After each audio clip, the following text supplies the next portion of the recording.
Hey guys, welcome back to my YouTube channel. So ഇന്നത്തെ video എന്ന് പറയുന്നത് Q&A part 2 ആണ്. Q&A പാർട്ട് 1 ഞാൻ ഓൾറെഡി അപ്ലോഡ് ചെയ്തിട്ടുണ്ട്. സോ അത് കണ്ടിട്ടില്ലെങ്കിൽ ജസ്റ്റ് ഒന്ന് പോയി കണ്ടിട്ട് വരണേ. സത്യം പറഞ്ഞാൽ ദിവസം പോകുന്നത് അറിയാനേ പറ്റുന്നില്ല. ഇപ്പോൾ എനിക്ക് 32 വീക്സ് ആയി. Just few weeks more. ഇപ്പോൾ കറക്റ്റ് ജൂലൈ ആയല്ലോ. സോ എൻ്റെ ഡേറ്റ് വരുന്നത് August 25 ആണ്. അതിന് മുന്നേക്ക് ബേബി വരുമെന്ന് നമുക്ക് പ്രതീക്ഷിക്കാം. സോ നമുക്ക് Q&Aയിലെ ഫസ്റ്റ് ക്വസ്റ്റ്യൻ നോക്കിയാലോ. ബേബീനെ കാണാൻ എക്സൈറ്റഡ് ആണോ? പിന്നെ എക്സൈറ്റഡ് ആവാതിരിക്കുമോ? എന്നെ മുഖം കണ്ടാൽ തന്നെ നിങ്ങൾക്ക് മനസ്സിലായില്ലേ, ഭയങ്കര എക്സൈറ്റഡ് ആണ്. കാരണം അടുക്കും തോറും നമുക്ക് എക്സൈറ്റ്മെന്റ് വളരെ കൂടുതലാണ്. ലൈഫിൽ ഫസ്റ്റ് ടൈം എക്സ്പീരിയൻസ് ചെയ്യാൻ പോകുന്ന ഒരു സംഭവമല്ലേ. സോ അതിന്റെ ഫീലിംഗ് എങ്ങനെ ആയിരിക്കും എന്നൊക്കെ ഇങ്ങനെ ഓർക്കാറുണ്ട്. ബട്ട് അത് ലൈവായിട്ട് എക്സ്പീരിയൻസ് ചെയ്യാൻ വളരെ എക്സൈറ്റഡ് ആണ്. പിന്നെ അതിൻ്റെ കൂടെ ചെറിയ പേടിയൊക്കെ ഉണ്ട്. കാരണം എല്ലാവരും പറയുന്നതല്ല അങ്ങനെയാണ്, ഏറ്റവും വലിയ പെയിൻ ആണെന്നൊക്കെയാണല്ലോ. സോ അതെങ്ങനെ ആയിരിക്കും, എത്രത്തോളം പെയിൻ കാണും എന്നൊക്കെ ഞാൻ ഇങ്ങനെ ആലോചിക്കാറുണ്ട്. സഹിക്കാൻ പറ്റണ പെയിൻ ആയിരിക്കും എന്നൊക്കെ ആലോചിക്കാറുണ്ട്. പിന്നെ ഒരു അമ്മ ആവാന്ന് പറയുമ്പം കുഞ്ഞിലേ തൊട്ട് സത്യം പറഞ്ഞാൽ കുഞ്ഞിലേ എനിക്കിഷ്ടമാണ്.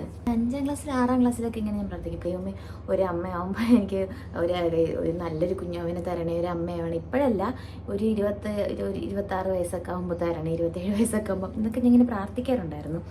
ഒരു അമ്മയാവാനുള്ള ഭാഗ്യം എനിക്ക് തരണേന്ന് ഞാൻ കുഞ്ഞിലേ പ്രാർത്ഥിക്കാറുണ്ടായിരുന്നു. ഇങ്ങനെയൊക്കെ ഞാൻ പ്രാർത്ഥിക്കാറുണ്ടായിരുന്നു. പക്ഷെ ഇപ്പൊ എല്ലാവരും പറയും ഭയങ്കര, അപ്പൊ അമ്മ എപ്പോഴും നമ്മൾ വഴക്ക് പറയുമ്പോൾ അമ്മമാര് പറയില്ലേ, നിനക്കൊരു കൊച്ചുണ്ടാവുമ്പോഴേ അത് മനസ്സിലാവുള്ളൂ. അപ്പൊ ഞാൻ ഇങ്ങനെ ആലോചിക്കും, ഏതായാലും ഇനി സമയമുണ്ട്. ഇപ്പൊ ഞാൻ 5ൽ 6ൽ പഠിക്കുന്നല്ലേ ഉള്ളൂ. അപ്പൊ ഇനിയും എത്രയോ വർഷം കഴിയണം, ഒരു 10-12 വർഷം ഇനി കഴിയണ്ടേ.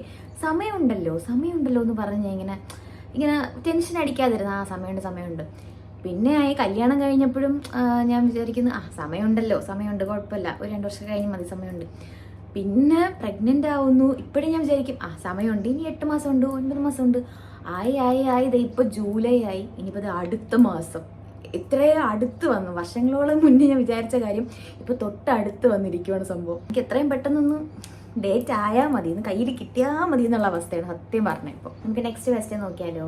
നെക്സ്റ്റ് ക്വസ്റ്റ്യൻ എന്ന് പറയുന്നത്, വളകാപ്പ് പോലെ പ്ലാൻ ചെയ്യുന്നില്ലേ? ഓൾറെഡി വളകാപ്പ് ഈ ഇടയ്ക്കായിരുന്നു. ഞങ്ങൾക്ക് June 25 വളകാപ്പ്. എനിക്കിത് കണ്ടാൽ മനസ്സിലാവും, എൻ്റെ കണ്ടില്ലേ, എൻ്റെ കയ്യിൽ ഫുൾ മെഹന്തിയൊക്കെ ഇട്ടിട്ട് അതിപ്പോൾ ഓൾമോസ്റ്റ് പോകുന്നതേ ഉള്ളൂ.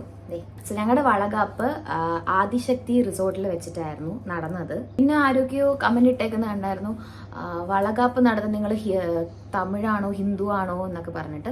ആക്ച്വലി ഞങ്ങൾ ക്രിസ്ത്യൻസ് ആണ്. സോ ക്രിസ്ത്യാനിറ്റിയിൽ അങ്ങനെ ഒരു വളകാപ്പ് ഫംഗ്ഷൻ ഒന്നും ഇല്ല. ബട്ട് ഞങ്ങൾ പ്രാർത്ഥന പോലെ അങ്ങനെയൊന്നും അല്ല, ലൈക്ക് കറക്റ്റ് തമിഴ് രീതിയിലല്ല നടത്തിയത്. ഞങ്ങൾക്ക് അങ്ങനെ നടത്താനും അറിയില്ല. പിന്നെ ഞങ്ങൾ കറക്റ്റ് ഹിന്ദുസ് അല്ലല്ലോ, അപ്പോൾ പിന്നെ അങ്ങനെ നടത്തേണ്ട ആവശ്യമില്ല. സോ അതുകൊണ്ട് ഞങ്ങൾ ജസ്റ്റ് വീഡിയോസൊക്കെ കണ്ട് ഇൻസ്പയർ ആയി അറിയാമെന്നുള്ള കുറച്ച് പേരുടെ കാര്യങ്ങൾ ചോദിച്ചിട്ട് എന്താണെന്ന് സംഭവം എന്ന് അറിഞ്ഞിട്ട് ഞങ്ങളുടെ വേർഷനിലേക്ക് കൺവേർട്ട് ചെയ്തിട്ട് ആ ഒരു സംഭവം മാത്രമേ ഞങ്ങൾ നടത്തിയിട്ടുള്ളൂ. അതിൻ്റെ ഫുൾ വീഡിയോ ഇതെല്ലാം ചേട്ടൻ്റെ ചാനലിൽ വരുന്നുണ്ട്. അപ്പോൾ വരുമ്പോൾ നിങ്ങൾ കണ്ടു നോക്കിയാൽ മതി. അപ്പോൾ നിങ്ങൾക്ക് കറക്റ്റായിട്ട് മനസ്സിലാവും. അല്ലാതെ വളകാപ്പിന് വേണ്ടി ഞങ്ങൾ പൂജ പോലെയോ അങ്ങനെ ഒന്നും നടത്തിയിട്ടില്ല. ഞങ്ങൾ ജസ്റ്റ് നോർമൽ ഞങ്ങളുടെ വേർഷനിൽ ചെറുതായിട്ടൊന്ന് കൺവേർട്ട് ചെയ്തിട്ട് കുറേ സാധനങ്ങളൊക്കെ ഞങ്ങൾ വൊമിറ്റ് ചെയ്തിട്ടുണ്ട്. അങ്ങനെ മാത്രം ഞങ്ങൾ ചെയ്ത കുഞ്ഞു ഫംഗ്ഷനാണത്. പിന്നെ ഞങ്ങളൊരു ഡെസ്റ്റിനേഷൻ വളകാപ്പ് പോലെയൊക്കെയാണ് സെറ്റ് ചെയ്തത്, ഒരു ഔട്ട്ഡോറൊക്കെ. അത് ഞങ്ങൾക്കൊരു ആഗ്രഹം ഉണ്ടായിരുന്നു, എനിക്കും ചേട്ടനും, ഒരു ഡെസ്റ്റിനേഷൻ വളകാപ്പ് പോലെ സെറ്റ് ചെയ്യണം എന്നൊക്കെ ഉള്ളത്. പിന്നെ ഓൾറെഡി ഞങ്ങൾ ക്രിസ്ത്യൻസ് ആയതുകൊണ്ട് തന്നെ എനിക്കാണെങ്കിൽ ഹിന്ദു ലുക്കായിട്ടൊക്കെ ബ്രൈഡായിട്ടൊക്കെ ഒരുങ്ങിയിരിക്കാൻ ഭയങ്കര ഇഷ്ടമാണ്. സോ വളകാപ്പിന് നമ്മൾ മെയിൻലി ഹിന്ദു ടച്ച് ആണല്ലോ. സോ അതുകൊണ്ട് തന്നെ നമ്മളൊരു ഹിന്ദു ലുക്കിൽ ഒരു ട്രഡീഷണൽ നല്ല നാടൻ രീതിയിലൊക്കെ ഒരുങ്ങി, ഞാനും ചേട്ടനും കറക്റ്റ് നാടൻ രീതിയിലൊക്കെ ഒരുങ്ങി സെറ്റ് ചെയ്ത് ബ്രൈഡൊക്കെ പോലെയാണ് ഞങ്ങൾ വന്നത്. പിന്നെ ഞാൻ ഏറ്റവും കൂടുതൽ എൻജോയ് ചെയ്തൊരു ദിവസമായിരുന്നു വളകാപ്പ് എന്ന് പറയുന്നത്. കാരണം ലൈഫിൽ ഫസ്റ്റ് ടൈമാണ് ഇങ്ങനൊരു സംഭവം തന്നെ എക്സ്പീരിയൻസ് ചെയ്യുന്നത്. അടിപൊളി എക്സ്പീരിയൻസ് ആയിരുന്നു. നമ്മൾ ലൈഫിൽ നമ്മൾ ചെറിഷ് ചെയ്യുന്ന മെമ്മറി ഇല്ലേ, അതിനോടൊരു വലിയ മെമ്മറി ആയിട്ട് അത് ആഡായി. കാരണം അത്രത്തോളം ഹാപ്പി ആയിരുന്നു, എക്സൈറ്റഡ് ആയിരുന്നു. കാരണം ഞാനാണ് അന്നത്തെ സ്പെഷ്യൽ ഗസ്റ്റ് അല്ല, ഞാനാണ് അന്നത്തെ സ്പെഷ്യലാണ്. അപ്പം ലൈക്ക് നമ്മളായിരിക്കും നമ്മുടെ കല്യാണം പോലെ എല്ലാവരും നമ്മളായിരിക്കും സെൻറ്റർ ഓഫ് അട്രാക്ഷൻ, നമ്മളായിരിക്കും. സോ ഒരുപാട് പരിപാടികൾ, എന്താ പറയുക, ഒരുപാട് ഗെയിംസും ചെറിയ ഗെയിംസ് രീതിയിലും ഡാൻസ്, അങ്ങനെ ചെറിയ തട്ടിക്കൂട്ടുകളൊക്കെ ഞങ്ങൾ ചെയ്തിട്ടുണ്ടായിരുന്നു. സോ ആ ഡേ ഞാൻ സത്യം പറഞ്ഞാൽ ഒരിക്കലും മറക്കില്ല. കാരണം one of the happiest day of my ലൈഫായിരുന്നു ശരിക്കും വളകാപ്പ്. കാരണം ചേട്ടൻ അത്രയും സ്പെഷ്യലായിട്ട്, ചേട്ടൻ തന്നെയാണ് മെയിനായിട്ട് എല്ലാം ചെയ്തത്. സോ അത്രയും സ്പെഷ്യലായിട്ട് എല്ലാം സെറ്റ് ചെയ്തു. സോ ഞാൻ ഭയങ്കര ഹാപ്പി ആയിരുന്നു. ഹിന്ദുക്കൾക്കും തമിഴ് ആൾക്കാർക്കും മാത്രമല്ല, നമ്മളെപ്പോലെ സാധാരണക്കാർക്കും ചെറിയ രീതിയിൽ വളകാപ്പൊക്കെ സെറ്റ് ചെയ്യുന്നത് കൊണ്ട് വലിയ പ്രശ്നം എന്നുള്ളതായിട്ട് എനിക്ക് തോന്നുന്നില്ല. നമുക്ക് നമ്മുടെ വേർഷനിൽ കൺവേർട്ട് ചെയ്തിട്ട് ചെറിയൊരു സംഭവം പോലെ നടത്താം. ജസ്റ്റ് ഫോർ എ മെമ്മറി, അത്രേ ഉള്ളൂ. ജസ്റ്റ് ഒരു മെമ്മറിക്ക് വേണ്ടി ഞങ്ങൾ നടത്തിയൊരു സംഭവമാണ്. അപ്പോൾ നമുക്ക് നെക്സ്റ്റ് ക്വസ്റ്റ്യൻ നോക്കിയാലോ. What are the physical changes that you face during pregnancy. Physical changes എന്ന് ചോദിക്കുമ്പോൾ a lot of physical changes ഉണ്ട് സത്യം പറഞ്ഞാൽ. സോ ഫസ്റ്റ് ഫിസിക്കൽ ചേഞ്ച് നിങ്ങൾക്ക് എന്നെ കാണുമ്പോൾ തന്നെ മനസ്സിലാവുമോ എന്ന് എനിക്കറിയില്ല കറക്റ്റായിട്ട്. ഇപ്പോൾ ഇച്ചിരി കുറഞ്ഞിട്ടുണ്ട്. Full of pimples and dark spots ഒരുപാടുണ്ട്. അത് നേരത്തെ ഉള്ളതുപോലെ അല്ല. ഓൾറെഡി നിങ്ങൾക്ക് അറിയാം എൻ്റെ ആക്നെ പ്രോൺ സ്കിന്നാണ്. സോ ഓൾറെഡി നല്ല രീതിയിൽ ആക്നെ ഉണ്ട്. ബട്ട് ഇത് പ്രഗ്നൻ്റ് ആയ ശേഷം കണ്ടില്ല, ഇവിടെ ലൈനായിട്ട് ഇതുവരെ ലൈൻ പോലെയാണ് പിമ്പിൾസ് വരുന്നത്. ഇവിടെ ലൈൻ പോലെയാണ് പിമ്പിൾസ് വരുന്നത് ഇപ്പോൾ. പിന്നെ ഈ ഒരു പിമ്പിൾസ് ഫേസിൽ മാത്രമല്ല, ലൈക്ക് നമ്മുടെ ടമ്മി, ബെല്ലിയിലും അതുപോലെ ചെസ്റ്റിലും ഉൾപ്പെടെ നമുക്ക് വരും. പിന്നെ നമ്മൾ പ്രഗ്നൻസിയിൽ നോർമലി കേൾക്കുന്ന ഒരു സംഭവമാണ് സ്ട്രെച്ച് മാർക്ക്. ഇപ്പോൾ എനിക്ക് ഓൾമോസ്റ്റ് ഒരു 8.5 months ആവും. അപ്പോൾ എനിക്ക് സ്ട്രെച്ച് മാർക്ക് ഇതുവരെ ഞാൻ കണ്ടില്ല. ഇനി മേ ബി വരുമോ എന്ന് അറിയില്ല. ചിലപ്പോൾ ചിലർക്ക് ലാസ്റ്റ് മന്ത് ഒക്കെ ആകുമ്പോൾ ആണല്ലോ വരുന്നത്. സോ എനിക്ക് അറിയത്തില്ല. അപ്പോൾ ഞാൻ മാക്സിമം എനിക്ക് ചെയ്യാൻ പറ്റുന്നതൊക്കെ ചെയ്യുന്നുണ്ട്, സ്ട്രെച്ച് മാർക്ക് വരാതിരിക്കാൻ വേണ്ടിയിട്ട്. അല്ലെങ്കിൽ ഇപ്പോൾ നമുക്ക് ഫുള്ളി പ്രിവെൻറ്റ് ചെയ്യാൻ, അതായത് ഫുള്ളി വരാതിരിക്കാൻ പറ്റിയെന്ന് വരത്തില്ല. ബട്ട് നമുക്കതിൻ്റെ ഇൻറ്റൻസിറ്റി കുറയ്ക്കാമല്ലോ. ചെറിയ രീതിയിൽ നമ്മൾ കുറേയൊക്കെ മോയ്സ്ചറൈസറൊക്കെ യൂസ് ചെയ്ത് നമ്മുടെ ഭാഗത്തുനിന്ന് ചെയ്യുമ്പം മേ ബി എന്താ പറയുക, കുറച്ചൊക്കെ ആ ഒരു ഇൻറ്റൻസിറ്റി കുറഞ്ഞിരിക്കുമല്ലോ. അതിനുവേണ്ടി ഞാൻ മാക്സിമം ശ്രമിക്കാറുണ്ട്. ബട്ട് സ്ട്രെച്ച് മാർക്ക് ഇല്ലെങ്കിൽ എനിക്ക് വയറിൽ നല്ല രീതിയിൽ പിമ്പിൾസ് ഉണ്ട്. ഞാൻ നേരത്തെ പറഞ്ഞില്ലേ, അതായത് നമ്മുടെ ഈ ഫേസിൽ നമുക്ക് എങ്ങനെ വരും, ഫേസിൽ ലൈക്ക് ഒരു ബമ്പായിട്ട് നല്ല പഴുക്കുമല്ലോ ഇത് പിമ്പിൾ, അതേ സെയിം സാധനമാണ് എനിക്ക് വയറി വരുന്നത്. മനസ്സിലായില്ലേ? അപ്പോൾ അത് ഭയങ്കര പ്രശ്നമാണ്. നമുക്ക് നല്ല ചൊറിച്ചിലായിരിക്കും, ഭയങ്കര ഇറിറ്റേഷൻ ആയിരിക്കും, പെയിൻ ആയിരിക്കും, അങ്ങനെ കുറച്ച് കാര്യങ്ങളുണ്ട്. ബട്ട് എപ്പോഴും ഇല്ല, ഇടയ്ക്കിടയ്ക്ക്. ഓൾറെഡി എനിക്ക് ഇച്ചിരി വലിയ വയറായിരുന്നു. പ്രഗ്നൻ്റ് ആവുന്നതിന് മുന്നേ ഇച്ചിരി കൂടെ വയറും അങ്ങനെയൊക്കെ ഉണ്ടായിരുന്നു. അപ്പോൾ ഓൾറെഡി എൻ്റെ വയറ് അത്യാവശ്യം സ്ട്രെച്ച് ഇരുന്ന സംഭവമാണ്. അപ്പോൾ അതുകൊണ്ടാണോ ഇനി വരാൻ താമസിക്കുന്നത് എന്നുള്ളത് എനിക്കറിയത്തില്ല. പിന്നെ ഈ ഒരു ഫിസിക്കൽ ചേഞ്ചിൽ പറയുമ്പോൾ നല്ലൊരു കാര്യം എന്ന് പറഞ്ഞാൽ ഹെയർ അത്യാവശ്യം നന്നായിട്ട് വളർന്നു. അതായത് നല്ലതായിട്ട് നീളം വെച്ചിട്ടുണ്ട്. പിന്നെ ഓൾറെഡി തിക്നെസ് എനിക്കുണ്ട്. അത്യാവശ്യം നല്ല നീളമുണ്ട്. ഇത്രയും നീളം വെച്ചു, നല്ല രീതിയിൽ നീളം വെച്ചു. അത് പെട്ടെന്ന് കയറി നീളം വെച്ചു. ഇനി ഈ ഡെലിവറി ഒക്കെ കഴിയുമ്പോൾ ഇത് മൊത്തം ഇങ്ങനെ കൊഴിഞ്ഞു പോകുമെന്നൊക്കെയാണ് ഞാൻ കേട്ടിട്ടുള്ളത്. അറിയില്ല, നമുക്ക് ഏതായാലും നോക്കാം. വേറൊരു ഫിസിക്കൽ ചേഞ്ചാണ്. ഇപ്പം നിങ്ങൾക്കിത് കാണുമ്പോൾ മനസ്സിലാവും, ഞാൻ കണ്ടില്ലേ, ബ്ലാക്ക്, അതായത് ബ്ലാക്ക് കളറിൽ എവിടെയൊക്കെയാണോ നമുക്ക് ചെറിയ ബ്ലാക്ക് ഉള്ളത് അതൊക്കെ കയറി വലിയ ബ്ലാക്കായി. അതായത് ഇവിടെ എനിക്ക് ഓൾറെഡി ഞാൻ സ്പെക്സ് വെക്കുന്നതുകൊണ്ട് ഒരു ചെറിയ രീതിയിൽ ഒരു പാടുണ്ടായിരുന്നു, ഒരു ചെറിയ ബ്ലാക്ക് അത് കണ്ടില്ലേ, ഇപ്പം നല്ല രീതിയിൽ ബ്ലാക്കായി. അതുപോലെ ഇവിടെയും ആയിട്ടുണ്ട്. പിന്നെ രണ്ടും കണ്ടില്ലേ, മൂക്കിൻ്റെ സൈഡിൽ, പിന്നെ അതുപോലെ ലിപ്സിൻ്റെ സൈഡിൽ. ഇതൊക്കെ നല്ലതായിരുന്നു. ഇപ്പം ഇച്ചിരി കുറഞ്ഞതാണ്, എന്താണെന്ന് അറിയില്ല. ഇപ്പം ഇച്ചിരി കുറഞ്ഞാണ്, നല്ല രീതിയിൽ ബ്ലാക്ക് ആയിരുന്നു. പിന്നെ തോന്നിയൊരു ഫിസിക്കൽ ചേഞ്ച് എന്ന് പറയുന്നത് ഒബ്വിയസ്ലി എല്ലാവരും അത് ഫേസ് ചെയ്യുന്ന ഒരു സംഭവമായിരിക്കും.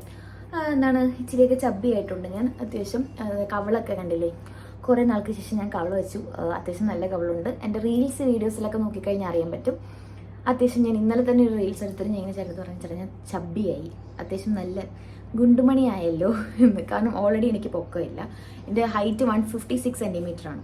അപ്പം ഇതിൽ വെച്ചിട്ട് ഇച്ചിരി അറിയാമല്ലോ, പൊക്കമില്ലാത്തവർ ഇച്ചിരി വണ്ണം വെക്കുമ്പോൾ തന്നെ നമുക്ക് ഭയങ്കര ഇതായിട്ട് തോന്നിക്കും. ബട്ട് എനിക്കതിൽ പ്രശ്നമൊന്നുമില്ല. എനിക്ക് ഒരു ആഗ്രഹം ഉണ്ടായിരുന്നു, ഞാൻ വണ്ണം വെക്കുമ്പോൾ എങ്ങനെയായിരിക്കും എന്നൊക്കെ അറിയാനായിട്ട്. കാരണം ലൈഫിൽ ഞാൻ ജനിച്ച കുഞ്ഞിലെയൊക്കെ ഞാൻ നല്ല വണ്ണം ഉണ്ടായിരുന്നു. പക്ഷെ ഒരു 2 വയസ്സൊക്കെ ആയപ്പോൾ ഞാൻ വണ്ണം കുറഞ്ഞു എന്ന് തോന്നുന്നു. പിന്നെ ആയപ്പോൾ അങ്ങ് വണ്ണം കുറഞ്ഞു. പിന്നെ അതിനുശേഷം വണ്ണം വെച്ചിട്ടുള്ളൊരു ഓർമ്മ എനിക്കില്ല. സോ എനിക്കിപ്പോഴും ഇങ്ങനെ ആഗ്രഹമുണ്ട്, എങ്ങനെയായിരിക്കും വണ്ണം വെച്ചാൽ ഞാൻ എങ്ങനെ ആയിരിക്കും എന്നൊക്കെ. ഇതുപോലെയാണ് ഞാൻ വണ്ണം വെച്ചാൽ ഇരിക്കുന്നത്, കാണാമല്ലോ. അത്യാവശ്യം നല്ല കവളൊക്കെ വെച്ചിട്ടുണ്ട്, നല്ല കവളുണ്ട്. അതുപോലെ മൊത്തത്തിൽ ഞാൻ ഇച്ചിരി കുഞ്ഞു ഗുണ്ടുവായിട്ടുണ്ട്. അതെനിക്ക് നെഗറ്റീവായിട്ട് പറയാൻ പറ്റില്ല. കാരണം ഞാൻ അത്യാവശ്യം ഇപ്പോൾ ഫുഡൊക്കെ കഴിക്കുന്നുണ്ട്. സോ ബേബിക്ക് വേണ്ടി നമ്മൾ ഫുഡ് കഴിക്കണമല്ലോ. നമ്മുടെ ഹെൽത്ത് നമ്മൾ നോക്കണം, അല്ല നമ്മളെ ബോഡി നോക്കി നിന്നാൽ ബേബി ശരിയാവില്ല. സോ അതുകൊണ്ട് എനിക്കതൊരു പ്രശ്നമായിട്ട് തോന്നുന്നില്ല. കാരണം ഡെലിവറി കഴിഞ്ഞാൽ ഏതായാലും ഞാൻ ഫുൾ ഫിറ്റ്നസ്സിലേക്ക് ഇറങ്ങണമെന്നാണ് എൻ്റെ ഒരു ആഗ്രഹം. നടക്കുമോ എന്ന് എനിക്കറിയില്ല. അപ്പോൾ അതിലൊന്നും എനിക്കൊരു പ്രശ്നമില്ല. പിന്നെ ആകെയുള്ളൊരു പ്രശ്നം എന്ന് വെച്ചാൽ ഈ പിമ്പിൾസും അതുപോലെ ഈ ബ്ലാക്കാണ് എനിക്ക് ഏറ്റവും കൂടുതൽ പ്രശ്നമായിട്ട് തോന്നിയിട്ടുള്ളത്. കാരണം എന്ന് വെച്ചാൽ ഇപ്പം ഇതെനിക്ക് ട്രീറ്റ് ചെയ്യാം, കൊണ്ടുപോയി ട്രീറ്റ് ചെയ്താലും പ്രശ്നമൊന്നുമില്ല. അപ്പം ബേബിക്ക് എന്തെങ്കിലും പ്രശ്നം പറ്റുമോ എന്ന് വിചാരിച്ചിട്ട് മാത്രമാണ് ഞാൻ സ്കിന്ന് കൊണ്ട് കാണിക്കാത്തത്. കാരണം സ്കിന്ന് കാണിച്ചെനിക്ക് ഫുൾ കണ്ടില്ലേ പ്രശ്നമാണ്. അപ്പം ഈ മരുന്നൊക്കെ ഇട്ട് എന്തിനാ വെറുതെ റിസ്ക് എടുക്കുന്നത്? ജസ്റ്റ് ഒരു 1.5 months കൂടെ അല്ലേ ഉള്ളൂ. അപ്പോൾ ഒരു 2-3 months കഴിഞ്ഞ് നമുക്ക് കാണിക്കാമല്ലോ. സോ അതുകൊണ്ട് ഞാൻ ഇതൊന്നും കാണിക്കാതെ ഇങ്ങനെ വെച്ചുകൊണ്ടിരിക്കുകയാണ് ഇപ്പം. സോ നമുക്ക് നെക്സ്റ്റ് ക്വസ്റ്റ്യൻ നോക്കിയാലോ. What are the struggles you face during your pregnancy journey? What are the struggles എന്ന് ചോദിച്ചാൽ എൻ്റെ മനസ്സിൽ ഫസ്റ്റ് വരുന്ന സ്ട്രഗിൾ എന്ന് പറഞ്ഞാൽ കിടക്കുമ്പോഴാണ് ഗൈസ്. ഞാൻ കിടന്നിട്ട് എണീക്കുന്നതും ഒരു സൈഡിൽ നിന്ന് മറ്റേ സൈഡിലോട്ട് തിരിയുന്നതും സത്യം പറഞ്ഞാൽ ഇപ്പോൾ വളരെ പാടാണ്. കാരണം വയർ അത്യാവശ്യം വരുന്നതുകൊണ്ട് തന്നെ ഭയങ്കര പാടാണ്. നമുക്ക് എന്താ പറയുക, പറ്റുന്നേ ഇല്ല. എങ്ങനെ ഞാൻ തിരിഞ്ഞും മറിഞ്ഞും, ഞാനാണെങ്കിൽ ഇങ്ങനെ കമന്ന് കിടന്ന് ഉറങ്ങുന്ന ഒരു ടീമായിരുന്നു. ഇപ്പോൾ ഒന്നും പറ്റുന്നില്ല, ആ അവസ്ഥയാണ്. പിന്നെ ജസ്റ്റ് ഒന്ന് എണീക്കാൻ തന്നെ നമുക്ക് ലെഫ്റ്റ് തിരിഞ്ഞ് അങ്ങനെയല്ലേ എണീക്കാൻ പറ്റുള്ളൂ, നേരെ എണീക്കാൻ പറ്റത്തില്ലല്ലോ. പിന്നെ ഈ കട്ടിൽ വലിയ പ്രശ്നമില്ലാത്തതുകൊണ്ട് ഈ ബെഡിൻ്റെ സൈഡിലെ ഒരു സംഭവം ഉണ്ടല്ലോ, അതിൽ പിടിച്ചൊക്കെ എണീക്കാം, വലിയ പ്രശ്നമില്ല. എന്നാലും നമ്മൾ ഒരു സൈഡിൽ നിന്ന് രാത്രി നല്ല ഉറക്കത്തിലൊക്കെ തിരിഞ്ഞു കിടക്കാനൊക്കെ അത്യാവശ്യം നല്ല പാടാണ്. അതാണ് ഏറ്റവും വലിയ സ്ട്രഗിളായിട്ട് എനിക്ക് തോന്നുന്നത്. പിന്നെ നെക്സ്റ്റ് ഒരു സ്ട്രഗിൾ, ഇത് സ്ട്രഗിൾ അല്ല, ജസ്റ്റ് ഒരു ചേഞ്ചസ് പോലെ പറയാം. ഇപ്പോൾ നമുക്ക് എന്താ പറയുക, നമുക്ക് കറക്റ്റ് ഇപ്പം വയറ് വലുതാവുമ്പോൾ മേളിൽ നിന്ന് വലുതാവുമല്ലോ. സോ കറക്റ്റ് എൻ്റെ ചെസ്റ്റിൽ നിന്ന് തൊട്ട് താഴെ വയറ് തുടങ്ങിയിട്ടുണ്ട്. സോ നമ്മളിങ്ങനെ റെസ്റ്റൊക്കെ എടുത്ത് വയറൊക്കെ നിറഞ്ഞ് ഫുഡൊക്കെ കഴിച്ച് വയറ് നിറഞ്ഞ് ഇങ്ങനെ ഇരിക്കുമ്പോൾ ഭയങ്കര ഒരു സഫക്കേഷൻ ആയിരിക്കും. ഭയങ്കര ശ്വാസം മുട്ടും. പണ്ടത്തെ പോലെ അല്ല. കാരണം നമ്മൾ ഒരുപാട് ഫുഡ് കഴിക്കാൻ പറ്റത്തില്ല, ബ്രേക്കായിട്ടേ കഴിക്കാൻ പറ്റുന്നുള്ളൂ. അപ്പം കഴിക്കാൻ പറ്റുന്നുണ്ട്, പക്ഷെ ബ്രേക്കായിട്ടേ കഴിക്കാൻ പറ്റുന്നുള്ളൂ. കാരണം വയറ് നിറഞ്ഞ് ശ്വാസം വിടാൻ പറ്റത്തില്ല. പിന്നെ ഈ ബേബി വന്നിരുന്ന് കിക്ക് ചെയ്യുന്നത് കറക്റ്റ് വയറിന് മേളിലായിരിക്കും. ശ്വാസം മുട്ടൽ, വയറ് നിറഞ്ഞിരിക്കുന്ന ബേബി കിക്ക് ചെയ്യുന്നു, ഇതെല്ലാം കൂടെ ആകുമ്പോൾ നമുക്ക് ഒരു ശ്വാസം മുട്ടലാണ്. അത് ഭയങ്കര അവസ്ഥയാണ്. സോ അതാണ് എനിക്ക്, അതും നെക്സ്റ്റ് ഒരു സ്ട്രഗിളാണ് ശരിക്കും. സോ നമുക്ക് നെക്സ്റ്റ് ക്വസ്റ്റ്യനിലോട്ട് പോയാലോ. Next question, any weird experiences during your pregnancy. Weird experiences എന്ന് ചോദിച്ചാൽ അങ്ങനെ എനിക്ക് വലിയ വിയേർഡ് എക്സ്പീരിയൻസസ് ഒന്നുമില്ല. ഇപ്പോൾ ചിലർ ചോദിക്കും വിയേർഡ് ഫുഡ് ഹാബിറ്റ്, ചിലർ പറയും മറ്റേ മണ്ണൊക്കെ വാരി കഴിക്കാൻ തോന്നി എന്നൊക്കെ പറയും. പക്ഷെ എനിക്ക് സത്യം പറഞ്ഞാൽ അങ്ങനെ ഒന്നും തോന്നിയിട്ടില്ല. എനിക്ക് നോർമലി കഴിക്കുന്ന ഫുഡൊക്കെ കഴിക്കാൻ തോന്നിയിട്ടുള്ളൂ. അങ്ങനെ വിയേർഡ് കോമ്പിനേഷനിലൊന്നും എനിക്ക് സത്യം പറഞ്ഞാൽ കഴിക്കാൻ തോന്നിയിട്ടേ ഇല്ല. ഷുഗറാണ് എനിക്ക് മെയിൻലി ഇഷ്ടം, അത് ഐസ്ക്രീം, സ്വീറ്റ്സ് അങ്ങനത്തെയാണ് എനിക്കിഷ്ടം. പിന്നെ വിയേർഡ് ഫീലിംഗ് ആയിട്ട് തോന്നിയത്, അത് വിയേർഡ് ഫീലിംഗ് ആണോന്ന് എനിക്കറിയത്തില്ല. ഒരിക്കൽ ജസ്റ്റ് ഇങ്ങനെ ഞാൻ കിച്ചണിൽ നിൽക്കുമായിരുന്നു. അപ്പോഴത്തേക്കും ബേബി നല്ല രീതിയിൽ ചവിട്ടുമല്ലോ. അപ്പം ബേബിയുടെ ഒരു ഫേവറേറ്റ് സ്പോട്ടുണ്ട്, അതായത് എൻ്റെ ടമ്മിയുടെ വയറിൻ്റെ ഒരു റൈറ്റ് സൈഡിൽ മേളിലായിട്ട് ഒരു സ്പോട്ടുണ്ട്. അവിടെയാണ് എനിക്ക് തോന്നുന്ന ആ ഒരു പൊസിഷനിൽ കിടക്കുന്നതായിരിക്കും ഇഷ്ടം എന്ന് തോന്നുന്നു. ബേബി ഇടയ്ക്കിടയ്ക്ക് വന്നിങ്ങനെ പ്രൊജക്റ്റ് ചെയ്ത് തല ഇങ്ങനെ കൊണ്ടുവരും. അപ്പം ഞാൻ ഇങ്ങനെ ഒരു ദിവസം നോക്കിയപ്പം അങ്ങനെ വന്നിരിക്കുന്നത്. അപ്പം നോക്കുമ്പോൾ നമ്മൾ മേളിൽ നിന്ന് താഴോട്ട് നോക്കുമ്പോൾ വയറിൻ്റെ ഒരു സൈഡ് താന്നു, ഒരു സൈഡ് ഇങ്ങനെ പൊങ്ങി നിൽക്കുന്ന പോലെ തോന്നുമല്ലോ. അപ്പം നമുക്ക് കാണുമ്പോൾ തന്നെ അയ്യോ എന്നൊരു ഫീലിംഗ് ആണ്. കാരണം നമ്മൾ ഇതുവരെ അങ്ങനെയൊന്നും കണ്ടിട്ടില്ലല്ലോ വയറിൽ. അപ്പം ഞാൻ അത് എൻജോയ് ചെയ്യാറുണ്ട്. നോക്കുമ്പോൾ ഒരു സൈഡ് മാത്രം ഇങ്ങനെ എന്നൊക്കെ പറഞ്ഞിട്ട് ഇങ്ങനെ ഇരിക്കും. ഓൾറെഡി ഒരു സൈഡിലെ തലയാണ്, നമുക്ക് കാണുമ്പോൾ മനസ്സിലാവും. അത്ര നല്ല ബൾജായി ഇങ്ങനെ കൊണ്ടുവരുവാണേ. ആ ഒരു ഫോഴ്സ് ഇങ്ങനെ കൂടി വന്നു. അപ്പം ഞാൻ ഇങ്ങനെ നോക്കുമ്പം അകത്തോട്ട് പോകുന്നില്ല ബേബി, ഇങ്ങനെ പുറത്തോട്ട് തള്ളി വരുന്നു. വയറിൻ്റെ പുറത്തൂടെ വരുന്നതെന്ന് വെച്ചാൽ എനിക്കത് അവസാനം ചെറിയ പെയിൻ എടുക്കാൻ തോന്നുന്നു. ഞാൻ പേടിച്ചു. ഞാൻ അവസാനം ഞാൻ ചെറുതായിട്ടൊക്കെ ഒന്ന് തടവി നോക്കിയിട്ടും പോകുന്നില്ല. ഇങ്ങനെ തള്ളി വരുന്നത്. എൻ്റെ വയറാണെങ്കിൽ ഒരു സൈഡ് താന്ന് ഒരു സൈഡ് ഇങ്ങനെ പൊങ്ങി വരും. പിന്നെ ഞാൻ അവിടെ പോയി ജസ്റ്റ് ഇരുന്നിട്ട് കുറച്ച് നേരം ഇങ്ങനെ ചാരി ഇരുന്ന് ഇങ്ങനെ തടവിയൊക്കെ വന്നപ്പോൾ അകത്തോട്ട് കയറിപ്പോയി. അത് സത്യം പറഞ്ഞാൽ ഞാൻ പേടിച്ചു. ഞാൻ കരുതി ദൈവം 8ാം മാസത്തിലൊക്കെ ഇതുപോലെ ഇങ്ങനെ പൊങ്ങി വരുമോ. അതൊരു വിയേർഡ് ഫീലിംഗ് ആയിരുന്നു സത്യം പറഞ്ഞാൽ. സോ നെക്സ്റ്റ് ക്വസ്റ്റ്യൻ, പ്രഗ്നൻസി ടൈമിൽ കെയറിങ് ആണോ ഹസ്ബൻഡ് കെയറിങ് ആണോ എന്നാണ് ചോദിച്ചേക്കുന്നത്. ഗൈസ് സത്യം പറഞ്ഞാൽ എൻ്റെ ചേട്ടൻ അങ്ങനെ സ്നേഹമൊന്നും വലുതായിട്ട് പ്രകടിപ്പിക്കാത്ത ഒരാളാണ് എൻ്റെ ഹസ്ബൻഡ്. പണ്ട് ഒട്ടും പ്രകടിപ്പിക്കില്ലായിരുന്നു, പക്ഷെ എൻ്റെ കൂടി ഇപ്പം ഓൾമോസ്റ്റ് എൻ്റെ അത്ര പ്രകടിപ്പിക്കില്ല. ഞാൻ പിന്നെ ഓവറായിട്ട് പ്രകടിപ്പിക്കും, അതിൻ്റെ ആവശ്യമില്ല. ഞാൻ ഇച്ചിരി ഓവറാണ്. പക്ഷെ ചേട്ടൻ എൻ്റെ അത്ര പ്രകടിപ്പിക്കില്ല എങ്കിലും പ്രകടിപ്പിക്കും. ഒരുപാട് മാറ്റമൊന്നുമില്ല, ബട്ട് കെയറിങ് ആണ്. എനിക്ക് എന്താ പറയുക, ചേട്ടൻ കുക്ക് ചെയ്ത് തരാനൊന്നും അറിയത്തില്ല. അപ്പം പുള്ളിക്ക് പറ്റുന്ന പോലെ ജ്യൂസ് അടിച്ചും അങ്ങനെയൊക്കെ തരാറുണ്ട്. ജ്യൂസ് അടിച്ച് തരാറുണ്ട്, ചായ ഇട്ട് തരാറുണ്ട്. ഇതൊക്കെ തന്നെ വലിയ കാര്യമാണ് എനിക്ക്. കുക്ക് ചെയ്ത് അങ്ങനെ എന്തോ KFC പോലെ എന്തോ ഉണ്ടാക്കാൻ അറിയാം, അത് ഒരു വട്ടം ഉണ്ടാക്കി തന്നു. പിന്നെ നമ്മൾ നടക്കുമ്പോഴൊക്കെ ചില സമയം ഇങ്ങനെ ഈ പയ്യെ നടക്കുക എന്നൊക്കെ പറയും. അപ്പം ഞാൻ വിചാരിക്കും ദൈവമേ, കാരണം ചേട്ടൻ അങ്ങനെ ഒന്നും പറയാറില്ലല്ലോ. അപ്പം ഞാൻ ഇങ്ങനെ അതായത് നമ്മൾ നടക്കുമ്പോഴൊക്കെ സൂക്ഷിച്ച് നടക്കണമെന്ന് പറയും. അതൊക്കെ തന്നെ, അങ്ങനെ വലിയ ഓവറായിട്ട് ഇങ്ങനെ എന്നെ എടുത്തോണ്ട് നടക്കുന്ന അങ്ങനത്തെ ടൈപ്പൊന്നുമല്ല. നേരത്തെ കാട്ടിലൊക്കെ മനസ്സിലാക്കും, കുറച്ചുകൂടെയൊക്കെ എന്താ പറയുക സ്നേഹമൊക്കെ കാണിക്കുന്നുണ്ട്. പിന്നെയെന്ന് പറഞ്ഞാൽ ഞാൻ എന്ത് ചോദിച്ചാലും വാങ്ങിത്തരും. അതാണ് എനിക്ക് ഏറ്റവും ഇഷ്ടപ്പെട്ട കാര്യം ചേട്ടനിൽ. അതായത് ഫുഡാണല്ലോ നമുക്ക് മെയിൻ. ഇങ്ങനെ ഞാൻ പറയുമ്പം ചേട്ടൻ മീൻസ് ലൈക്ക് എന്താ പറയുക, പറ്റത്തില്ല അങ്ങനെയൊന്നും പറയില്ല. ഞാൻ എന്ത് ചോദിച്ചാലും എനിക്ക് അപ്പം തന്നെ വാങ്ങിത്തരും. ഒന്നെങ്കിൽ അതിൽ വിട്ട് വാങ്ങിത്തരും, ഓർഡർ ചെയ്യോ പോയി വാങ്ങിയോ എന്തെങ്കിലും ചെയ്തു തരും. ഫുഡ് ക്രേവിങ്സ് ഒക്കെ കഴിച്ചോ എന്ന് പറഞ്ഞ് വാങ്ങിത്തരും. സോ അതിലൊരു ലവിങ് ഹസ്ബൻഡാണ്. പിന്നെ ഗൈസ് കമൻസിലൊക്കെ ചോദിച്ചിട്ടുണ്ടായിരുന്നു ആരോ ഇങ്ങനെ ഇപ്പോൾ എൻ്റെ വീട്ടിലാണോ ചേച്ചിയുടെ വീട്ടിലാണോ ചേട്ടൻ്റെ വീട്ടിലാണോ എന്നൊക്കെ. ഇപ്പം ഞാൻ കറൻ്റ്ലി ചേട്ടൻ്റെ വീട്ടിൽ തന്നെയാണ്. നമുക്കങ്ങനെ എന്താ പറയുക 3-ാം മാസം അത് 5-ാം മാസം അങ്ങനെയൊക്കെ ഉണ്ടല്ലോ. 5-ാം മാസം അറിയിക്കാൻ പോകുന്നു, 7-ാം മാസം വിളിച്ചുകൊണ്ട് പോകുന്നു, അങ്ങനെ ഒരു സംഭവമേ ഇല്ല. ഞങ്ങൾ വളകാപ്പ് തന്നെ നടത്തിയത് 8-ാം മാസത്തിലാണ്. ഞാൻ റീസെൻ്റ്ലി ആണ് ജോബ് റിസൈൻ ചെയ്തത്. ഞാൻ വീഡിയോ ഇട്ടിട്ടുണ്ടായിരുന്നു, നിങ്ങൾ കണ്ടിട്ടുണ്ടായിരിക്കും. സോ അതിനുശേഷം ഞാനിപ്പോൾ ജോബിനൊന്നും ട്രൈ ചെയ്യുന്നില്ല, പ്രഗ്നൻസി റെസ്റ്റ് തന്നെയാണ്. ബട്ട് എന്താ പറയുക, നമുക്ക് സത്യം പറഞ്ഞാൽ ഇപ്പോൾ യൂട്യൂബൊക്കെ ഒരു അനുഗ്രഹം പോലെയാണ് എനിക്ക് തോന്നുന്നത്. കാരണം എന്ന് വെച്ചാൽ നമുക്ക് വീട്ടിൽ ഇരുന്ന് തന്നെ വർക്ക് ചെയ്യാം, എഡിറ്റ് ചെയ്യാം. ഇപ്പോൾ ഇതൊക്കെ എനിക്ക് ഭയങ്കര ഇഷ്ടമാണ്. ഒരു സമയത്ത് എനിക്കിതൊക്കെ ഭയങ്കര മടിയുള്ള കാര്യമായിരുന്നു. പക്ഷേ ഇപ്പോൾ എനിക്ക് വളരെ ഇഷ്ടമുള്ളൊരു കാര്യമാണ്. ഇപ്പോൾ നിങ്ങൾക്ക് അറിയാം, ഞാൻ ഷോർട്സ് ഒക്കെ കണ്ടിന്യൂസ് ആയിട്ട് ഞാനിപ്പോൾ ഇടുന്നുണ്ട്. ലോങ് വീഡിയോ ആണ് കുറച്ച് ലാഗ്, പക്ഷേ ഷോർട്സ് ഒക്കെ ഞാൻ കണ്ടിന്യൂസ് എന്നും ഞാൻ ഇടുന്നുണ്ട്. എനിക്ക് സത്യം പറഞ്ഞാൽ ഡോക്ടർ റെസ്റ്റ് പറഞ്ഞിട്ടില്ല, അതാണ് സത്യം. ഡോക്ടർ പറഞ്ഞത് കഴിഞ്ഞ പ്രാവശ്യം പോയപ്പോൾ പറഞ്ഞു എക്സസൈസ് ഒക്കെ ചെയ്ത് തുടങ്ങിക്കോ, ഇങ്ങനെ ഇരുന്ന് നിന്ന് അങ്ങനത്തെ ഒക്കെ ചെയ്ത് തുടങ്ങിക്കോ എന്ന്. ജോലിയൊക്കെ ചെയ്തോ എന്നാണ്. പക്ഷേ എനിക്ക് ജോലി ചെയ്യാൻ എനിക്ക് ഇച്ചിരി മടിയാണ്. പക്ഷെ എന്നാലും എക്സസൈസൊക്കെ ഞാൻ അത്യാവശ്യം ചെയ്യാറുണ്ട്. പിന്നെ ഈ റീസെൻ്റ്ലി ഞാൻ സ്കാനിങ്ങിന് പോയപ്പോൾ എൻ്റെ HB ലെവൽ കുറവായിരുന്നു. 10 അങ്ങനെ എന്തോ ആയിരുന്നു, 13 എന്തോ വേണ്ടേ, അങ്ങനെ എന്തോ ആയിരുന്നു. കറക്റ്റ് ഞാൻ സംഭവം ഓർക്കുന്നില്ല. പക്ഷേ HB ലെവൽ കുറവാണ്. അപ്പോൾ അത് മാത്രമേ എൻ്റെ അടുത്ത് പറഞ്ഞുള്ളൂ, ബാക്കി ഒക്കെ നോർമലാണ്.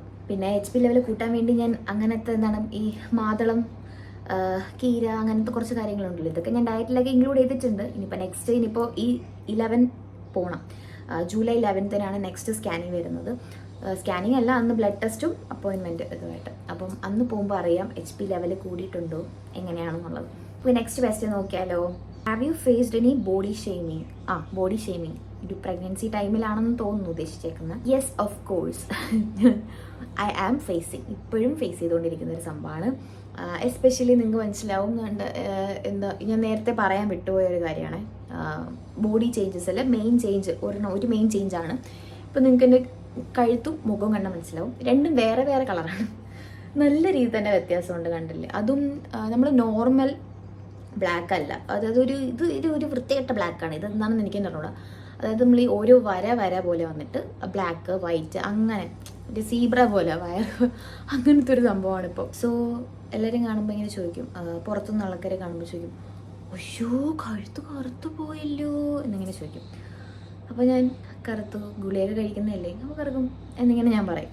സോ ഒരുപാട് പേരിങ്ങനെ ചോദിക്കാറുണ്ട്. അവർക്കത് ചോദിക്കുമ്പോൾ സന്തോഷമായിരിക്കും. പക്ഷെ സത്യം പറഞ്ഞാൽ ഇത് കേൾക്കുമ്പോൾ എനിക്ക് സത്യം പറഞ്ഞാൽ വിഷമമൊന്നുമില്ല, സീരിയസ്ലി. കാരണം എന്താ പറയുക, കഴുത്ത് ഇച്ചിരി കറുത്തു തന്നെ, ഇപ്പം എന്താ പ്രശ്നം? ഇത് കഴിയുമ്പോൾ നോർമലി നേരത്തെ എൻ്റെ കഴുത്ത് ഭയങ്കര വെളുത്തിട്ടൊന്നുമല്ല, അത്യാവശ്യം ഡാർക്ക് തന്നെയാണ് എൻ്റെ കഴുത്ത്. അപ്പോൾ ഇതിനി എടുത്ത് പറയേണ്ട ആവശ്യമൊന്നുമില്ല. പിന്നെ ഫേസ് കറുത്തു പോയല്ലോ, മൊത്തത്തിൽ കറുത്തു പോയല്ലോ, കഴുത്ത് കറുത്തു പോയല്ലോ, ഇതൊക്കെയാണ് ആൾക്കാരുടെ പ്രശ്നം. പ്രഗ്നൻ്റ് ആവുന്നതിന് മുന്നേ ഞാൻ പറഞ്ഞില്ല, എൻ്റെ ഫേസിൽ നല്ല ആക്നെയൊക്കെ ഉണ്ടായിരുന്നു. ആ സമയത്തും ഒരാൾ എന്നെ കണ്ടിട്ട് ഹായ് എൻ്റെ പേര് പറയുന്നതിന് മുന്നേ അവർ ചോദിക്കും, അയ്യോ മുഖത്ത് ഇറച്ച് പിമ്പിൾസ് ആണല്ലോ, കുരുക്കളാണല്ലോ, നോക്ക് പാടുണ്ടല്ലോ, ഇതാണ് അവർ പറയുന്നത്. അല്ലാതെ എനിക്ക് സുഖമാണോ എന്നല്ല ചോദിക്കുന്നത്. പിന്നെ അതൊക്കെ നമുക്ക് അക്സെപ്റ്റ് ചെയ്യാം, ഓക്കെ നമുക്ക് വിടാം, പ്രശ്നമല്ല പോട്ടെ. പക്ഷേ ഈ പ്രഗ്നൻ്റ് ആയിട്ടുള്ളവരെ വരെ ബോഡി ഷെയിം ചെയ്യാൻ ആൾക്കാരുണ്ടല്ലോ, മനസ്സിലായില്ലേ എന്ന് ഞാൻ അറിയുന്നത് സത്യം പറഞ്ഞാൽ ഇപ്പോഴാണ് എനിക്ക് മനസ്സിലാവുന്നത്. പ്രഗ്നൻറ്റ് ഇപ്പം നമ്മൾ ജസ്റ്റ് ആലോചിച്ചോക്കെ, ഇപ്പം ഞാനൊരു പ്രഗ്നൻറ്റ് വുമൻ്റെ അടുത്ത് പോയിട്ട് അയ്യോ എന്തു പറ്റി, മുഖമൊക്കെ ഇങ്ങനെയാണല്ലോ, അവിടെ കറുത്തിരിക്കുന്നു, ഇവിടെ കറുത്തിരിക്കുന്നു, എന്താ പറയുക മുടിയൊക്കെ ഇങ്ങനെ ഇരിക്കുന്ന എന്നൊക്കെ പറയുമ്പം ആലോചിച്ചോക്കെ, ഒരു പ്രഗ്നൻ്റ് ആയിട്ടുള്ള ഒരാളെടുത്ത് എനിക്കങ്ങനെ ഇപ്പോൾ ചോദിക്കാൻ തോന്നും? ഒബ്വിയസ്ലി എനിക്ക് ചോദിക്കാൻ തോന്നുന്നില്ല. കാരണം ഓൾറെഡി അവർ ഫിസിക്കൽ ചേഞ്ചസിലും മെൻ്റൽ ചേഞ്ചസിലൊക്കെ ആയിരിക്കും കടന്നു പോകുന്നത്. ഇപ്പം എൻ്റെ പ്രഗ്നൻസി പോലെ ആയിരിക്കില്ല വേറൊരാളുടെ പ്രഗ്നൻസി, എല്ലാം ഡിഫറെൻ്റ് ആയിരിക്കും. അപ്പോൾ നമുക്കൊരിക്കലും ഒരാൾ ജഡ്ജ് ചെയ്യാൻ പറ്റത്തില്ല. അപ്പം അവർ പ്രഗ്നൻ്റ് അല്ല, ആ സമയത്ത് ചേഞ്ചസ് നോർമലാണ്, ഇത് എല്ലാവർക്കും അറിയുന്നുള്ള കാര്യമാണ്. ഈ പ്രഗ്നൻ്റ് ആകുമ്പോൾ നമ്മൾ അയൺ, കാൽഷ്യം അതിൻ്റെയൊക്കെ മെഡിസിൻസ് എടുക്കുന്നുണ്ട്. അപ്പോൾ ഇതിന് അയണിൻ്റെയൊക്കെ മെഡിസിൻ എടുക്കുന്നതുകൊണ്ട് തന്നെ ആയിരിക്കും എൻ്റെ ഇവിടെയൊക്കെ നല്ല രീതിയിൽ ഡാർക്ക് ആവും. ഞാൻ പറഞ്ഞ ഇവിടെ ഡാർക്ക്നെസ് ഒക്കെ വരുന്നത് മെയിനായിട്ട് അതുകൊണ്ടാണ്. ഇത് ഓൾറെഡി ചോദിക്കുന്നവർക്കറിയാം, എന്നാലും അവർ പറഞ്ഞുകൊണ്ടേയിരിക്കും. എന്നാലും അവർ ചോദിക്കും, അയ്യോ അങ്ങനെയല്ലേ എന്ന് പറഞ്ഞു അവർ പറയും. വേറൊന്നുമല്ല, അവർക്കൊരു സന്തോഷം, ചോദിക്കുമ്പോൾ അവർക്കൊരു സന്തോഷം. പിന്നെ ഇത് കേൾക്കുമ്പോൾ നമുക്ക് വിഷമമാവുമെന്നാണ് അവരുടെ വിചാരം. പക്ഷെ ഒരിക്കലല്ലേ, എനിക്കിത് കേൾക്കുമ്പോൾ ഒരു വിഷമമില്ല. ഞാനിതൊക്കെ നമ്മൾ നേരത്തെ മുഖത്ത് കുരു എന്ന് പറഞ്ഞ് കളിയാക്കി ബോഡി ഷേമിങ് കിട്ടിയ ആൾക്കാരെ, നമുക്കിതൊന്നും ഒന്നുമേ അല്ല. വണ്ണം വെച്ചെന്ന് പറഞ്ഞ് ബോഡി ഷെയിം ചെയ്യുന്നവരുണ്ട്. വണ്ണം വെച്ചു, ഇവിടെ വണ്ണം വെച്ചു, കൈ വണ്ണം വെച്ചു എന്നൊക്കെ പറഞ്ഞിട്ട്. ബട്ട് അതിലൊന്നും സത്യം പറഞ്ഞാൽ എനിക്കൊന്നും തോന്നാറില്ല. കാരണം ലൈഫിൽ ഒരിക്കലും നമ്മൾ എന്താ പറയുക, വല്ലപ്പോഴൊക്കെ നമുക്ക് വണ്ണം വയ്ക്കുമ്പോൾ എങ്ങനെ ഇരിക്കണം എന്നൊക്കെ നമ്മൾ അറിയണമല്ലോ. അത് പ്രശ്നമില്ല. പിന്നെ ഞാൻ എന്തുകൊണ്ടാണ് വണ്ണം വയ്ക്കുന്നത്? ഞാൻ ഫുഡ് കഴിക്കുന്നുണ്ട്, എൻ്റെ ഹോർമോൺ ചേഞ്ചസ് കൊണ്ടാണ്. എൻ്റെ ബേബി നന്നായിരിക്കാൻ വേണ്ടിയിട്ടാണ് ഞാൻ ഫുഡ് കഴിക്കുന്നത്. അപ്പം എന്താ പറയുക, എൻ്റെ ബേബി നന്നായിരിക്കണം, അതാണ് എൻ്റെ പ്രൈം കൺസേൺ എന്ന് പറഞ്ഞാൽ എൻ്റെ ബേബി നന്നായിരിക്കണം, എൻ്റെ ബേബിക്ക് വേണ്ട ന്യൂട്രിയൻസ് ഒക്കെ കിട്ടണം. അല്ലാതെ അയ്യോ ഞാൻ ഭയങ്കര അതായത് എൻ്റെ സൗന്ദര്യം പോവുമോ, എൻ്റെ സൗന്ദര്യം നോക്കണ്ടേ. അപ്പോൾ ഈ ഒരു 9 months നമ്മൾ സൗന്ദര്യം നോക്കിക്കഴിഞ്ഞാൽ കാര്യമില്ല. എൻ്റെ അഭിപ്രായത്തിൽ സൗന്ദര്യം നോക്കുന്നതിനെക്കാട്ടിലും ബേബീനെ ആയിരിക്കണം നമ്മൾ മെയിനായിട്ട് നോക്കേണ്ടത്. സോ അത് ഒബ്വിയസ്ലി അവർക്കും അറിയാം. എന്നാലും അവർ പറഞ്ഞുകൊണ്ടേയിരിക്കും ഇതുപോലെ തടിച്ചല്ലോ അങ്ങനെയല്ലോ. ഓക്കെ, എനിക്ക് തന്നെ അറിയാം. ഇപ്പം എൻ്റെ കണ്ണാടി നോക്കുമ്പോൾ എനിക്കറിയാം ഞാൻ ചബ്ബിയാന്നുള്ളത്. പക്ഷെ എനിക്കതിൽ എന്തോ ഒരു വൃത്തികേടോ ഒന്നും തോന്നണില്ല. ഞാൻ കോൺഫിഡൻ്റ് ആണ്. എനിക്കൊരാൾ കാണുമ്പോഴും വീഡിയോ ചെയ്യുമ്പോഴും ഞാൻ കോൺഫിഡൻ്റ് ആണ്. എനിക്കൊരു പ്രശ്നവുമില്ല. പിന്നെ ബേബിയുടെ വയറിന് വെച്ചിട്ട് ഇങ്ങനെ പറയുന്നവരുണ്ട്. അല്ല, ബേബിയുടെ അല്ല, എൻ്റെ വയറിന് വെച്ചിട്ട്. അതായത് നോർമലി എനിക്ക് സത്യം പറഞ്ഞാൽ 8 മാസം, അതായത് ഇപ്പോഴാണ് പിന്നെയും വന്നത്. എനിക്ക് സത്യം പറഞ്ഞാൽ വയറ് കുറവാണ്. അതായത് നോർമലി എൻ്റെ ആ ഒരു മന്തിലുള്ളവരെ കമ്പയർ ചെയ്യുമ്പോൾ വയറ് ഇച്ചിരി കുറവാണ്. സോ എൻ്റെ അടുത്ത് ചോദിക്കാറുണ്ട് ആൾക്കാർ, എന്ത് പറ്റി വയറ് കുറവാണല്ലോ, കറക്റ്റ് സ്കാനിങ്ങിനൊക്കെ പോകുന്നുണ്ടോ എന്നൊക്കെ ചോദിക്കാറുണ്ട്. എന്താ പറയുക, അപ്പം ചിലരുടെ വിചാരം ഈ വയറ് ഉള്ളവർക്ക് എന്താണ് കുട്ടിക്ക് വളർച്ച കാണത്തില്ല, കുട്ടിക്ക് എന്തെങ്കിലും പ്രശ്നമുണ്ട്, അതുകൊണ്ടാണെന്നൊക്കെ വിചാരിച്ച് ഈ മണ്ടത്തരം വിചാരിച്ച് വെച്ചേക്കുന്ന ആൾക്കാരുണ്ട്. അപ്പം ഒരിക്കലും അങ്ങനെ അല്ല. എൻ്റെ സ്കാനിങ്ങിന് പോയിട്ട് ഒരിക്കൽ പോലും ഡോക്ടർ അങ്ങനെ പറഞ്ഞിട്ടില്ല. അതായത് എല്ലാവരും പറയുന്ന കേട്ടാത്തൊന്നും അവരെന്ത് MBBS പാസ്സായി ഇവിടെ വന്നിരിക്കുന്നത് നമ്മളടുത്ത് പറയുന്നതെന്ന് വിചാരിക്കുന്നത്. പക്ഷെ സത്യം പറഞ്ഞാൽ ഈ വളർച്ചയും വയറുമായിട്ട് ഒരു ബന്ധവും ഇല്ല, അതാണ് സത്യം. പക്ഷെ ഇതൊന്നും ആൾക്കാർ മനസ്സിലാക്കുന്നതെന്ന് എനിക്കറിയില്ല. എൻ്റെ കൊച്ചിന് നല്ല വളർച്ചയുണ്ട്, നന്നായിട്ട് അത് വളർന്ന് നല്ല എനർജറ്റിക് ആയിട്ട് ഇരിപ്പുണ്ട്. ഞാൻ നിങ്ങൾ കണ്ടിട്ടില്ലേ, ചിലർക്ക് വയറ് കൂടുതലായിരിക്കും, ചിലർക്ക് വയറ് കുറവായിരിക്കും. അതെന്താ പറയുക, ഓരോരുത്തരുടെ ജനറ്റിക്സും ഓരോരുത്തരുടെ ബോഡി സ്ട്രക്ചർ ആയിരിക്കും. അതിൽ നമുക്കൊന്നും പറയാനില്ല. എനിക്ക് വയറ് വലുതായിട്ട് കൂടുതൽ വേണമെന്നില്ല. കാരണം ഈ വയറ് വെച്ചേ ഞാൻ കഷ്ടപ്പെടുന്നു, കിടക്കാനും ഇരിക്കാനും എണീക്കാനും ഒക്കെ കഷ്ടപ്പെടുന്നുണ്ട്. അപ്പം ഈ ഒരു ടൈമിൽ എനിക്ക് വയറ് കൂടുതൽ കിട്ടിയിട്ട് എന്തിനാ? പ്രഗ്നൻസി ഭയങ്കര ടഫായിട്ട് പോകുന്ന ആൾക്കാരുണ്ട്. സോ അവർക്കൊക്കെ, പിന്നെ അത്യാവശ്യം ഇമോഷണലി അവർ സ്റ്റേബിൾ ആവാത്ത ആൾക്കാരുണ്ട്, ഭയങ്കര ഇമോഷണൽ ആയിട്ടുള്ള ആൾക്കാരുണ്ട്. അപ്പോൾ അവരുടെ അടുത്തൊക്കെ നിങ്ങൾ പോയിട്ട് അയ്യോ എന്തു പറ്റി, കറുത്ത് പോയല്ലോ, അതായത് കഴുത്ത് എന്തു പറ്റി, മുഖത്ത് നിറച്ച് കുരുവാണല്ലോ, മുടിയൊക്കെ, അങ്ങനെയൊക്കെ പറയുമ്പം അവർക്ക് വിഷമവും. ഇപ്പം എന്നെ പോലെ ആയിരിക്കില്ല അവരെടുക്കുന്നത്. അപ്പം അങ്ങനെയുള്ളവർ നല്ല വിഷമവും. എനിക്കൊന്ന് പ്രഗ്നൻ്റ് ആയിട്ടുള്ളവരൊക്കെ ഫേസ് ചെയ്യുന്ന കാര്യം ആയിരിക്കും ഇത്. വെറുതെ പോയി പ്രഗ്നൻ്റ് ആയിട്ടുള്ളവരുടെ അടുത്ത് ഇങ്ങനെ നെഗറ്റീവ്സ് പറഞ്ഞ് അവരെ വിഷമിപ്പിക്കാതിരിക്കുക. കാരണം എന്നെ വെറുതെ ഓൾറെഡി ഒരു കുഞ്ഞ് ബേബി അവരെ വയറ്റിലുണ്ട്. സോ എന്താ പറയുക, അതിൻ്റെ ആയിട്ടുള്ള ഹോർമോൺ ചേഞ്ചസ് ഒക്കെ കാണും. ഓരോരുത്തർക്കും ഓരോ രീതിയിലാണല്ലോ ഉണ്ട്. അപ്പോൾ അതിൻ്റെ കൂടെ ഇതും കൂടെ പറഞ്ഞ് എന്തിനാ വെറുതെ അവരെ വിഷമിപ്പിക്കുന്നത്? ഒരു നേരത്തെ നിങ്ങളുടെ സന്തോഷത്തിന് വേണ്ടി വെറുതെ അവരെ വിഷമിപ്പിക്കാൻ പോകണം. സോ എൻ്റെ അടുത്ത് പറഞ്ഞാൽ എനിക്കിതൊന്നും ഒന്നുമേ അല്ല, എനിക്ക് ഒരു പ്രശ്നമുള്ള കാര്യമില്ല. പക്ഷേ എല്ലാവരും അതുപോലെ എടുക്കണം എന്നില്ല. സോ കഴിവതും പ്രഗ്നൻ്റ് ആയിട്ടുള്ള ആൾക്കാരുടെ അടുത്ത് ഇങ്ങനത്തെ കാര്യങ്ങൾ പറയുന്നത് കുറയ്ക്കുക എന്നല്ല, പറയാൻ പോകരുത്. നല്ല കാര്യങ്ങൾ, പോസിറ്റീവ്സ് മാത്രം അവരുടെ അടുത്ത് മെയിനായിട്ട് പറയാൻ വേണ്ടി ശ്രമിക്കുക. So next question, mood swings face ചെയ്തിട്ടുണ്ടോ പ്രഗ്നൻസി ടൈമിൽ എന്നാണ്. മൂഡ് സ്വിങ്സ് ഫേസ് ചെയ്തിട്ടുണ്ട്. അത് സത്യം പറഞ്ഞാൽ എന്നോട് ചോദിക്കുന്നതിനെക്കാട്ടിലും ചേട്ടനോട് ചോദിച്ചാൽ നിങ്ങൾക്ക് കറക്റ്റായിട്ട് അറിയാൻ പറ്റും. കാരണം നല്ല രീതിയിലുണ്ട്. ഞാൻ കരുതി പീരിയഡ്സ് ആകുമ്പോഴായിരിക്കും മൂഡ് ഫ്ലക്ച്വേഷൻസ് വരുന്നതെന്ന്. പക്ഷെ അല്ല, പീരിയഡ്സ് ആകുമ്പോൾ 1-2 നമുക്ക് ദിവസം വരും. പക്ഷെ പ്രഗ്നൻ്റ് ആകുമ്പോൾ കറക്റ്റ് 9 months സഹിക്കണം. അതും ഫസ്റ്റ് 3 months ഭയങ്കര പ്രശ്നമാണ്. കാരണം വോമിറ്റിംഗ് ഉണ്ട്. ആ ഒരു ടൈമിലൊക്കെ മൂഡ് ഫ്ലക്ച്വേഷൻ എന്ന് പറഞ്ഞാൽ നമുക്ക് പറയാനേ പറ്റത്തില്ല. കാരണം കരയും. ഇപ്പം ഞാൻ ഇങ്ങനെ ഇരിക്കുന്നതെന്ന് വിചാരിച്ചോ, ഇപ്പം ഞാൻ നിങ്ങളുടെ അടുത്ത് ചിരിച്ചിരിക്കുന്നത്, ചിലപ്പോൾ വീഡിയോ ഓഫ് ചെയ്ത് കഴിഞ്ഞാൽ ഞാൻ ഹാപ്പിയാണ്, ശരിക്കും പറഞ്ഞാൽ എക്സൈറ്റഡ് ആണ്. കുറച്ച് കഴിയുമ്പം എനിക്ക് വിഷമവും. കാര്യം എന്താണെന്ന് ചോദിച്ചാൽ എനിക്ക് അറിയത്തില്ല. ഞാൻ വെറുതെ ഇരുന്ന് കരയണ ദിവസങ്ങളുണ്ട്. ചുമ്മാ ഇരുന്നെന്ന് പറഞ്ഞ് കരയും. എനിക്ക് തന്നെ അറിയത്തില്ല, ചിലപ്പോൾ അതിന് പ്രത്യേകിച്ച് കാരണം കാണുന്നില്ല. ചിലപ്പം ഓവർ തിങ്ക് ചെയ്ത് കരയും. പിന്നെ ചിലപ്പം ഓവർ സ്നേഹമായിരിക്കും. ഇപ്പോൾ ചേട്ടൻ്റെ അടുത്ത് ഞാൻ ഇപ്പോൾ പിണങ്ങിയെന്ന് വിചാരിച്ചോ, കുറച്ച് നേരം കഴിഞ്ഞ് ഭയങ്കര സ്നേഹമായിരിക്കും. ഞാൻ ഓവറായിട്ട് സ്നേഹം കാണിച്ച് കൊല്ലും. കുറച്ച് കഴിയുമ്പം പിന്നെ എനിക്കിങ്ങനെ ദേഷ്യം വരും. ഇങ്ങനെ കാണും, പിന്നെ ഞാൻ ദേഷ്യം കാണിക്കും, ദേഷ്യപ്പെടും. കുറച്ച് കഴിയുമ്പോൾ ഞാൻ തന്നെ ഇരുന്ന് കരയും. എനിക്കറിയില്ല, അതേ പറഞ്ഞാൽ എപ്പോഴാണ് ഇത് മാറുന്നത് എനിക്കറിയില്ല. ഇത് എല്ലാവർക്കും ഉള്ളതാണെന്ന് എനിക്കറിയത്തില്ല. പക്ഷേ എനിക്ക് നന്നായിട്ടുണ്ട്. ഭയങ്കരമായിട്ട് മൂഡ് ഫ്ലക്ച്വേഷൻസ് ഉണ്ട്. നമുക്കത് സത്യം പറഞ്ഞാൽ ചിലപ്പോഴൊന്നും കൺട്രോൾ ചെയ്യാൻ പറ്റുന്നില്ല. പീരിയഡ്സ് ടൈമിലൊക്കെ എനിക്ക് കൺട്രോൾ ചെയ്യാൻ പറ്റുമായിരുന്നേ, പക്ഷെ ഇപ്പം എനിക്ക് കൺട്രോൾ ചെയ്യാനേ പറ്റുന്നില്ല. ഈ ഒരു കാര്യത്തിൽ സത്യം പറഞ്ഞാൽ ചേട്ടനെ സമ്മതിക്കണം. കാരണം ചേട്ടൻ നോക്കുമ്പം ഇപ്പം ചിരിച്ചുകൊണ്ടിരിക്കുന്നു. കുറച്ച് കഴിയുമ്പോൾ എപ്പോഴാണോ വയലൻ്റ് ആവണമെന്ന് അറിയത്തില്ല. കുറച്ച് കഴിയുമ്പോൾ ചിരിക്കും, കുറച്ച് കഴിയുമ്പോൾ കരയും. എപ്പോഴാണോ കരയണമെന്നും അറിയത്തില്ല. ചേട്ടൻ ഇങ്ങനെ വന്ന് എന്നെ നോക്കും, എന്ത് മൂഡാണ്, ശരിക്കും സ്നേഹമാണ്, ഓക്കെ നല്ല മൂഡാണേ. കുറച്ച് നേരം കഴിയുമ്പോൾ ഞാൻ തുടങ്ങും ദേഷ്യപ്പെടും. ഇതാണ് സത്യം പറഞ്ഞാൽ ഇപ്പോഴത്തെ അവസ്ഥ എന്ന് പറയുന്നത്. ഒരുപാട് ഇരിക്കുകയൊക്കെ ചെയ്യുമ്പോൾ ടെയിൽ ബോണിൻ്റെ അവിടെ ഒരു പെയിൻ വരും. ഇങ്ങനെ ഞാൻ കേട്ടിട്ടുണ്ട്. ഇതുപോലെ പ്രഗ്നൻസി ലാസ്റ്റ് ഒക്കെ ആകുമ്പോഴത്തേക്കും ടെയിൽ ബോൺ പെയിൻ അങ്ങനെയൊക്കെ കേട്ടിട്ടുണ്ട്. കറക്റ്റ് ഇപ്പം ഞാനത് അനുഭവിക്കുന്നുണ്ട്. കുറച്ച് നേരമൊക്കെ ഇവിടെ എനിക്കിപ്പോൾ പ്രശ്നമില്ല, ബട്ട് ഇടയ്ക്കൊക്കെ കുറേ നേരം ഇരുന്നിട്ട്, പ്രത്യേകിച്ച് സോഫ്റ്റ് അല്ലാത്ത സർഫസിലൊക്കെ ഇരുന്നിട്ട് എണീക്കുമ്പോൾ നല്ല രീതിയിൽ പെയിൻ ഉണ്ട്. സോ ഗൈസ്, ഞാൻ ഓൾമോസ്റ്റ് എല്ലാ ക്വസ്റ്റ്യൻസും കവർ ചെയ്തിട്ടുണ്ട്. സോ ഇനി നിങ്ങൾക്ക് എന്തെങ്കിലുമൊക്കെ അറിയാൻ താല്പര്യം ഉണ്ടെങ്കിൽ നിങ്ങൾ കമൻറ്റ് ചെയ്താൽ മതി. അതുപോലെ നിങ്ങൾക്ക് എന്തെങ്കിലും ലോങ് വീഡിയോസിൽ ഇങ്ങനെ ഇത് ചെയ്യുമോ എന്ന് സജഷൻസ് ഒക്കെ ഉണ്ടെങ്കിൽ കമൻറ്റ് ചെയ്താൽ മതി കേട്ടോ. ഉറപ്പായിട്ട് ഞാനത് ലോങ് വീഡിയോ ആയിട്ട് ചെയ്യുന്നതായിരിക്കും. ഒരുപാട് പേര് ബേബി സുഖമായിട്ടിരിക്കുന്നു, എങ്ങനെയുണ്ട്, ഹെൽത്തൊക്കെ ഓക്കെ ആണോ എന്നൊക്കെ കമൻറ്റ് ചെയ്യുന്നവരുണ്ട്, ചോദിക്കുന്നവരുണ്ട്, കമൻറ്റ് ചെയ്യുന്നവരുണ്ട്. സോ അവരോടെല്ലാം ഞാൻ ഇപ്പോൾ ഓക്കെയാണ്, ഹാപ്പിയാണ്, ബേബിയൊക്കെ ഹാപ്പി ആയിട്ടിരിക്കുന്നു. ബേബിക്ക് പ്രശ്നമൊന്നുമില്ല, എനിക്കും പ്രശ്നമൊന്നുമില്ല, നോർമലാണ്, ഒരു പ്രശ്നമില്ല, വളരെ ഹാപ്പി ആയിട്ടിരിക്കുകയാണ്. അപ്പോൾ അത്രേ ഉള്ളൂ ഗൈസ്, ബൈ.